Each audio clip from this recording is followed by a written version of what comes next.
Now when morning had come, all the chief priests and the elders of the people took counsel against Jesus to put him to death. They bound him, led him away, and delivered him up to Pontius Pilate, the governor. Then Judas, who betrayed him, when he saw that Jesus was condemned, felt remorse, and brought back the 30 pieces of silver to the chief priests and elders, saying, I have sinned in that I betrayed innocent blood. But they said, What is that to us? You see to it. He threw down the pieces of silver in the sanctuary and departed. Then he went away and hanged himself. The chief priests took the pieces of silver and said, It's not lawful to put them into the treasury, since it is the price of blood. They took counsel, and bought the potter's field with them to bury strangers in. Therefore, that field has been called the field of blood to this day. Then that which was spoken through Jeremiah the prophet was fulfilled, saying, They took the 30 pieces of silver, the price of him upon whom a price had been set, whom some of the children of Israel priced, and they gave them for the potter's field, as the Lord commanded me. Now Jesus stood before the governor, and the governor asked him, saying, Are you the king of the Jews? Jesus said to him, So you say. When he was accused by the chief priests and elders, he answered nothing. Then Pilate said to him, Don't you hear how many things they testify against you? He gave him no answer, not even one word. So that the governor marveled greatly. Now at the feast, the governor was accustomed to release to the multitude one prisoner whom they desired. They had then a notable prisoner called Barabbas. When therefore they were gathered together, Pilate said to them, Whom do you want me to release to you, Barabbas or Jesus who is called Christ? For he knew that because of envy they had delivered him up. While he was sitting on the judgment seat, his wife sent to him, saying, Have nothing to do with that righteous man. For I have suffered many things today in a dream because of him. Now the chief priests and the elders persuaded the multitudes to ask for Barabbas and destroy Jesus. But the governor answered them, Which of the two do you want me to release to you? They said, Barabbas. Pilate said to them, What then shall I do to Jesus who is called Christ? They all said to him, Let him be crucified. But the governor said, Why? What evil has he done? But they cried out exceedingly, saying, Let him be crucified. So, when Pilate saw that nothing was being gained, but rather that a disturbance was starting, he took water and washed his hands before the multitude, saying, I am innocent of the blood of this righteous person. You see to it. All the people answered, May his blood be on us and on our children. Then he released Barabbas to them.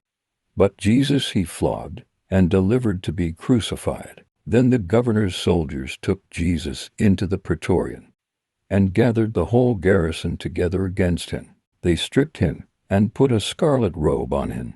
They braided a crown of thorns and put it on his head, and a reed in his right hand. And they kneeled down before him and mocked him, saying, Hail, King of the Jews!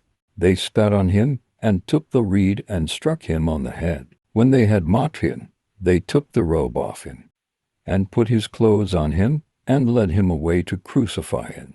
As they came out, they found a man of Cyrene, Simon by name, and they compelled him to go with them, that he might carry his cross. When they came to a place called Golgotha, that is to say, the place of a skull, they gave him sour wine to drink mixed with gall. When he had tasted it, he would not drink. When they had crucified him, they divided his clothing among them, casting lots, and they sat and watched him there. They set up over his head the accusation against him written, This is Jesus, the King of the Jews. Then there were 2 robbers crucified with him, one on his right hand and one on the left. Those who passed by blasphemed him, wagging their heads, and saying, You who destroy the temple and build it in 3 days, save yourself, if you are the Son of God. Come down from the cross. Likewise, the chief priests also mocking with the scribes, the Pharisees, and the elders, said, He saved others, but he can't save himself. If he is the King of Israel, let him come down from the cross now, and we will believe in him. He trusts in God. Let God deliver him now if he wants him. For he said, I am the Son of God. The robbers also who were crucified with him cast on him the same reproach. Now from the 6th hour there was darkness over all the land, until the 9th hour.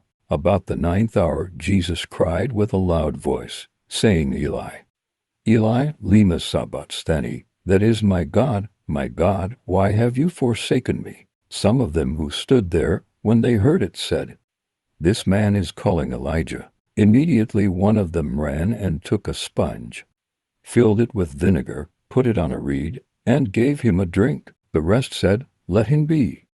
Let's see whether Elijah comes to save him. Jesus cried again with a loud voice, and yielded up his spirit. Behold, the veil of the temple was torn into from the top to the bottom. The earth quaked, and the rocks were split. The tombs were opened, and many bodies of the saints who had fallen asleep were raised. And coming out of the tombs after his resurrection, they entered into the holy city and appeared to many. Now the centurion and those who were with him watching Jesus, when they saw the earthquake and the things that were done, were terrified, saying, Truly this was the Son of God. Many women were there watching from afar, who had followed Jesus from Galilee serving him. Among them were Mary Magdalene, Mary the mother of James and Joses, and the mother of the sons of Zebedee. When evening had come, a rich man from Arimathea, named Joseph, who himself was also Jesus' disciple, came. This man went to Pilate and asked for Jesus' body.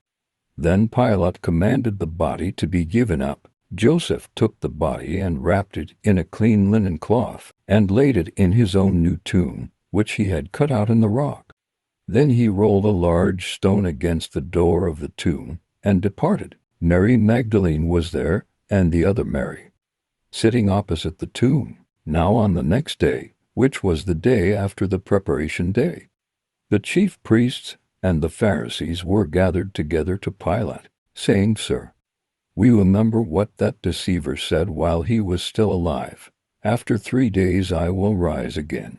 Command therefore that the tomb be made secure until the 3rd day, lest perhaps his disciples come at night and steal him away, and tell the people, He is risen from the dead, and the last deception will be worse than the first.